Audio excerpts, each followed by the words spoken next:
At her job site tonight, we're hearing from her grieving family. A fiery crash in Santa Clarita claims the life of an off-duty LAPD officer and sends 2 people to the hospital via helicopter. What investigators are now sharing about this deadly crash. And a live look tonight from LAX. Dozens of flights canceled or delayed due to the ongoing government shutdown. We're taking a look at how the impact is affecting travelers. Hi, thanks for joining us. You're watching Eyewitness News at 8, live on ABC 7, Hulu, and wherever you stream. I'm Liz Nagy. And I'm Jory Rand. New at 8, loved ones mourning the loss of a mother of 2 who was shot and killed while working at a storage facility in Covina. Tonight, the accused gunman is in police custody. Eyewitness News reporter Carly Gomez spoke with her heartbroken family. Over 100 people showed up to remember the life of Patricia Villa. The mother of 2 was shot and killed here at this storage facility during a senseless act of violence. Patricia was a nonviolent person, and why did this happen to her? She was a dedicated employee, an awesome coworker, a knowledgeable manager, and somebody brought light to everybody. Tragedy struck Sunday, November 2nd, when family members say security footage captured a masked man arriving around 5 p.m. just before closing time. The suspect came, parked his car, and you could see that he prepared himself, because you can see him putting on the mask and arming himself and then walking in there. Owners say Villa was shot 5 times and found by her husband. The owners say police used facial recognition to identify the suspect as 66-year-old Juan Nava, who they claim was undergoing some kind of mental health crisis. Carly Gomez, ABC 7 Eyewitness News. A GoFundMe has now been set up in her name. Nava's next court appearance will be on December 9th. The LAPD tonight grieving the loss of an officer who was killed this morning in a fiery single-car accident. Investigators say the still unnamed driver or officer was driving a Tesla in the Saugus neighborhood of Santa Clarita when they drove off the road, crashing into a power pole near Bouquet Canyon Road. The car caught fire, trapping 3 people inside. That officer died in the wreckage. 2 others were pulled from the burning car and flown to the hospital by LA County Fire Department helicopters. We are now waiting word from both the LAPD and the LA County Fire Department. Now to growing frustrations tonight over the ongoing government shutdown. Travelers left scrambling again today at LAX and other major airports across the country as hundreds of flights were once again delayed or canceled. And it's only expected to get worse, with a 10% reduction in flights set to be fully in place by next Friday. Smaller airports are feeling the strain too. Eyewitness News reporter Tim Pulliam has more from Hollywood Burbank Airport.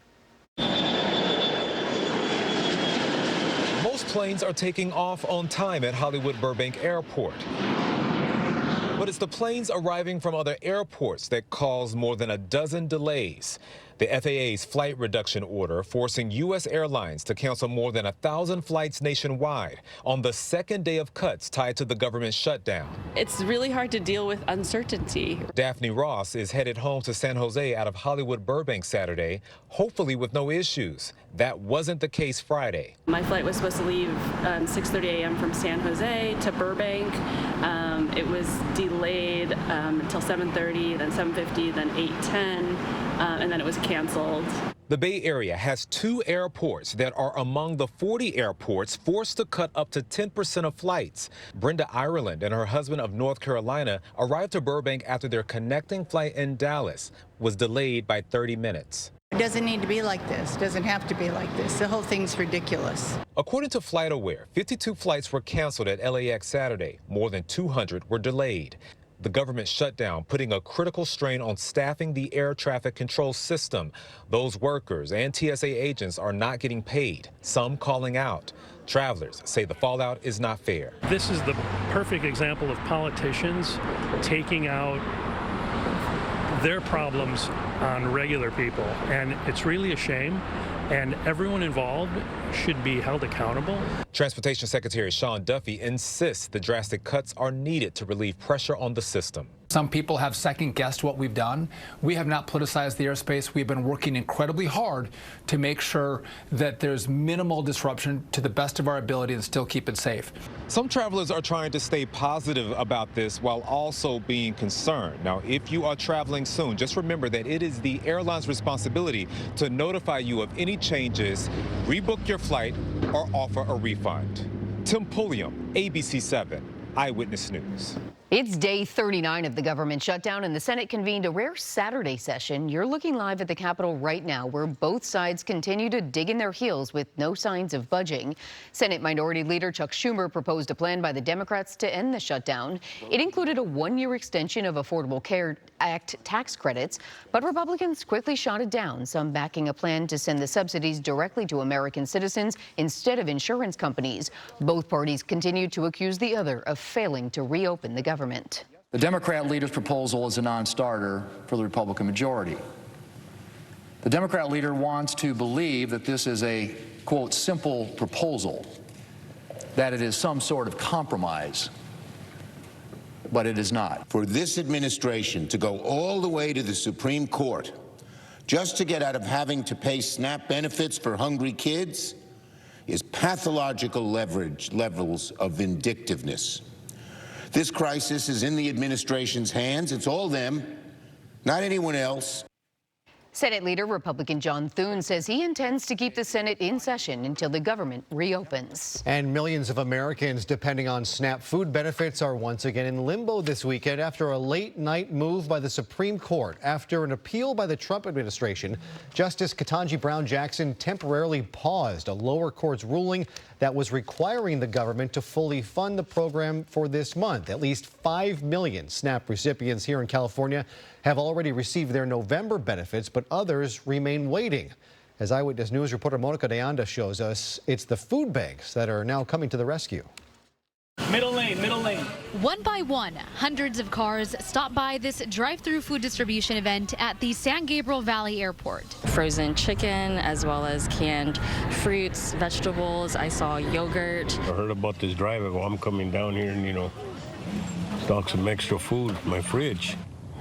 So, make ends meet, put food in the tummy. Putting food on the table, a huge concern for nearly 40 million Americans across the country who rely on SNAP benefits amid the disruption in funding the program.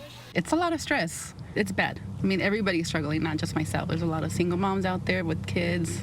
Appreciate it. This morning, the LA Regional Food Bank, in partnership with LA County and District 1 Supervisor Hilda Solis, held a massive food distribution event in El Monte and another in Pico Rivera.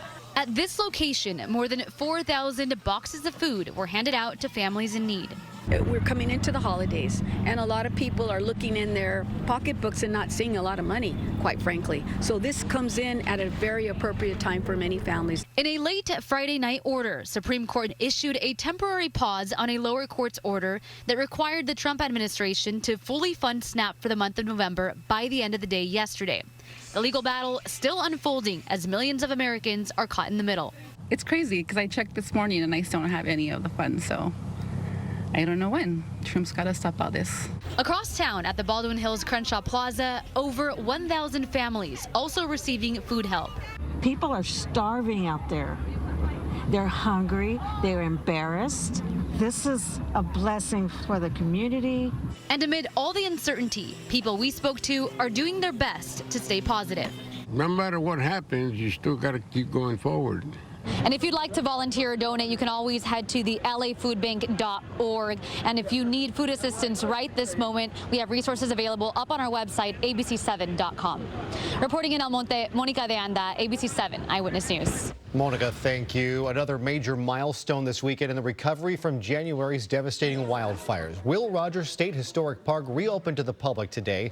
It's the first time we've been able to say that since the Palisades fire forced its closure in January, and people took advantage, spending this gorgeous Saturday hiking, picnicking, bringing out their pets, even enjoying an ice cream or two. This all comes 10 months after the fire devastated most of the park, destroying the historic ranch house and hundreds of trees. I think it brings a return to normalcy for people. It brings a little bit of hope and excitement. And I think when you come out to the park today and you see the type of condition it's in, people will be really pleased with the progress that's made and give a sense of hope for the future. The Inspiration Point trailhead and surrounding areas remain closed to the public. A series of community planning meetings are scheduled for next year for feedback on what the future of the park should look like moving forward. Well, some hungry thieves thought they could get away from police. They did their best, but police still caught up. Coming up, see what they